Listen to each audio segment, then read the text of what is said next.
One thing the DA, dismissive avoidant, must do in order to change. So I'm Leslie Wells, connection coach. I help individuals heal, thrive, improve their romantic relationships by looking at things through an attachment lens and improving their relationship to self so they can actually show up better in a relationship.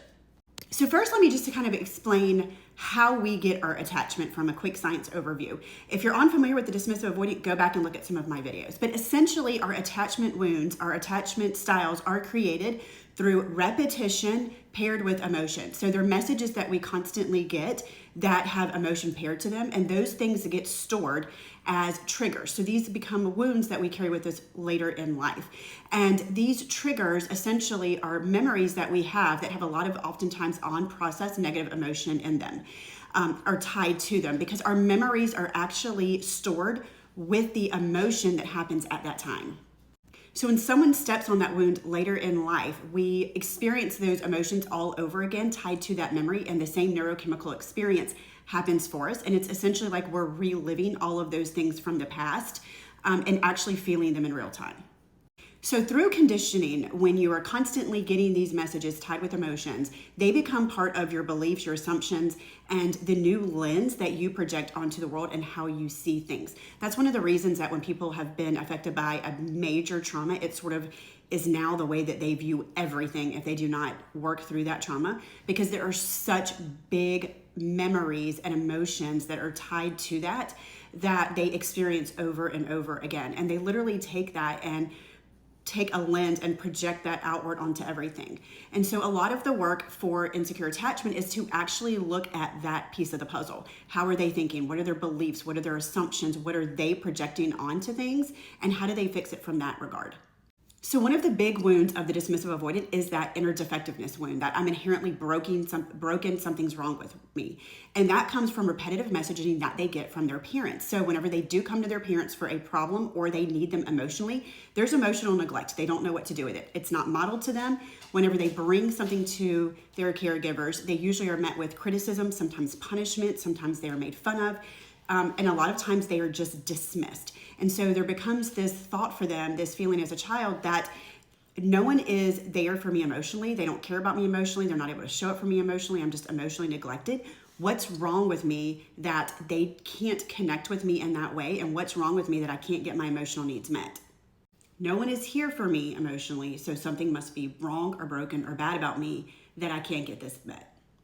And no one else around me is having big emotions. And whenever I do, then I'm immediately like shut down. Those emotions are shut down for me. So there must be something wrong with me that I'm experiencing this and no one else is. And they also sort of get this defectiveness wound from conflict. Like they are never shown how to deal with conflict, commitment, expectation. They're just sort of doing things on their own without anyone really being available and present for them emotionally. And so they recognize quickly that some people have this ability. When they get into a relationship and there's conflict and they're with someone who can talk about their feelings, their fears, they can be vulnerable, they actually know how to work through conflict. They recognize their inadequacies and how they don't have those same skills because they were never taught them. So those connections were never made. So they recognize their inadequacies there and how they consider themselves to be inferior in that way when it comes to meeting expectations and holding space for others' feelings or being able to give a relationship a status. They recognize that they don't have those same skills, and that further hits on that I'm a failure, I'm broken, something's wrong with me.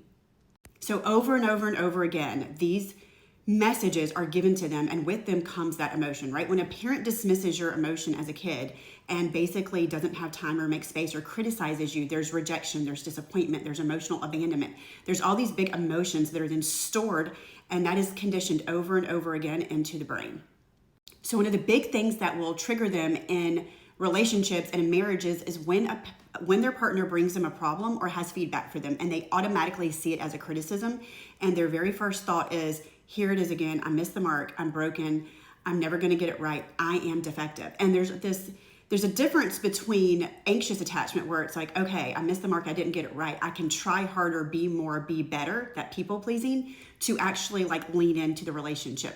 For the dismissive avoidant, the dialogue is, I'm broken internally, like there's something wrong with me, so there's no point in me even trying, which is why they will pull away instead and will disassociate, withdraw, and shut down. So they're not able to hold space for any feedback.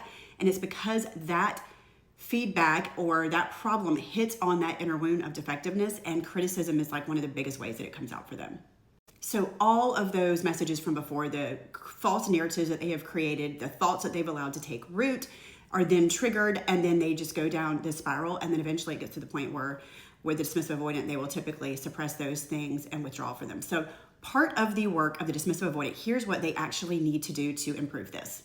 The first thing they have to do is actually bring their subconscious thought, these beliefs, these assumptions that they're projecting outward. They need to take these negative things and actually bring them into consciousness. This is extremely difficult for the dismissive avoidant versus like the fearful avoidant, because they tend to suppress and run away from things, and they're not very self-reflective. So the very first thing they have to do is actually bring those subconscious thoughts into consciousness and be able to examine them. But to be able to do that, they have to first be able to sit in the feelings and the emotions, which are there to tell them what's going on. There's an unmet need. There's something that's not aligning for them. There's a narrative or story that they're telling in their head whenever they have these emotions. And there also usually is something that they're drawing meaning from, and they're drawing the wrong meaning based on those messages that they've bought into, that those lies that they have believed that they're now projecting outward onto everything. Part of the work that I do with dismissive avoidance is actually help them learn to sit in their feelings and grow their capacity there, because it's such a big piece of the puzzle. But typically this is something that they will struggle with, but it's key to being able to actually sit and examine these subconscious thoughts. So first they have to be able to acknowledge the subconscious thoughts and speak them out loud, bringing them into consciousness. Then they have to allow those feelings to come up and actually get curious about them. What stories am I telling myself? Is this true? Is this accurate? Is this valid? The things that I'm assuming. Is it true that my partner is coming to me telling me a problem because I'm a failure? Is that the case? Do I never get it right? Do I always miss the mark? Am I really broken and unable to do those things? The next thing you have to do is actually be able to challenge those thoughts that you're believing, whether you are aware of them or not. And it really helps to be able to label your emotions here, because they will tell you what's coming up for you and lead you to those thoughts, your unmet needs, and the meaning that you're drawing. So, is this thought true? Is it accurate? Is it valid? And if you're a Christian, do these thoughts align with God and who God says I am, or what God says about me? And then the next step is to find evidence to the contrary. If you're saying that I'm never good enough, I never get it right, actually find specific examples of times that you do get it right, you do things well in your relationship, and then really challenge, like, do I never get things right in my relationship? Does my partner really believe I'm a failure? If they really believed that you were a failure, would they actually bring you anything to begin with? No, they would just assume, okay, this person's not going to be a help. There's nothing going to change. They can't fix anything. They wouldn't even be bringing you the issue in the first place. So look for evidence to the contrary. You can't just feed yourself happy, good, positive declarations, because your nervous system and your brain will not actually believe it. But if you give yourself specific examples, jot them down on paper, focus on them, then again, these are memories. So there's emotion tied to it. Then your body can actually believe these things. This is called emotional calibration. The other thing that I will tell people that I work with in a faith perspective is to actually speak scriptural truths over yourself at that time as well. Does the Bible say that you're a failure? Does God say that about you? No. He says that you're a new creation, that you are valued, that you are cherished. He can give you the strength and equip you to do things, so you're not a failure.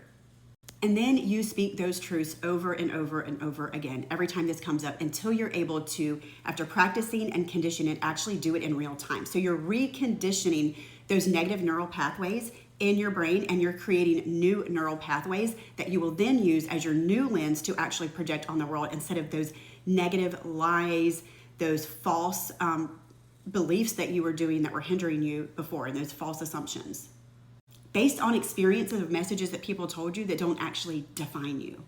And then if the thoughts are true and valid, you make a plan. You say, do I need to take accountability? Do I need to apologize? Do I need to validate? You come up with tasks and a plan and a strategy, which will help you not ruminate and get stuck. Or maybe you just need to get curious with your partner and ask questions so that you can show up in the way that they need their needs met, and actually just be vulnerable and ask them a few questions. But come up with a plan and some tasks that you can do. If you're dismissive avoidant, actually having a plan and working in facts versus emotions will be something that will be a little bit of a relief for you. So there you have it. I also do one-on-one coaching to help you do this in real time, to actually walk you through this and dismantle this based on specific examples in your life. If this is something you're struggling with and you need a little bit more help, or you need to be able to actually sit in your emotions to get to those subconscious thoughts, then reach out to me.